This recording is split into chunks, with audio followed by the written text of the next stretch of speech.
என்ன மனிதன்லையும் செய்தான். ஆமா, யாரெல்லாம் அல்லாஹ்ட பொருத்தம் இல்லாம அல்லாஹ்வை சந்தோஷப்படாம இந்த உலகத்துல வாழ்றானோ அவன் எல்லாம் மனிதர்கள்ல உள்ள ஷைத்தான். ஏன் முழுக்க முழுக்க ஷைத்தானோட தான் இருக்கிறான். ஷைத்தானோட இருக்கிறவன் ஷைத்தான். உங்களை பாவத்துல ஏவுறவன், ஒரு வாகனத்துக்காக வட்டி எடுக்க வைக்கிறவன், உங்களோட வியாபாரத்துல பொய்ய சொல்லி தாரவன். இதுக்கு தான் சொல்றேன் இந்த வாலிபர்களுக்கு, சேர்றண்டா நல்லவனோட மட்டும் சேரு, கெட்டவனோட சேர்ந்துராது.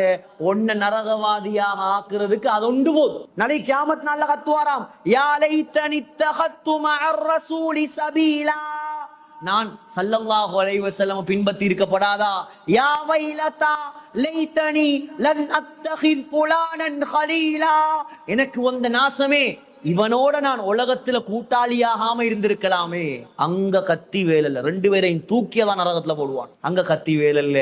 அதான் உலகத்துல சொல்றது, வாலிபர்கள் குறிப்பாக தொழுகை இல்லாதவன், ஈமான் இல்லாதவன், அவனை திருத்துறதுக்கு முயற்சி செய்யுங்க. திருந்தல்லையா, தயவு செஞ்சு அவனை விட்டு விலகிருங்க, சேர்ந்துடாதீங்க.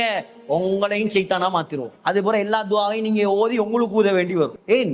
சைத்தானோட சேர்ந்தவனும் சைத்தான் ஆகிருவான். நல்லவங்களோட சேருங்க, ஈமான்தாரிகளோட சேருங்க, நல்ல தொடர்புகளை வைங்க.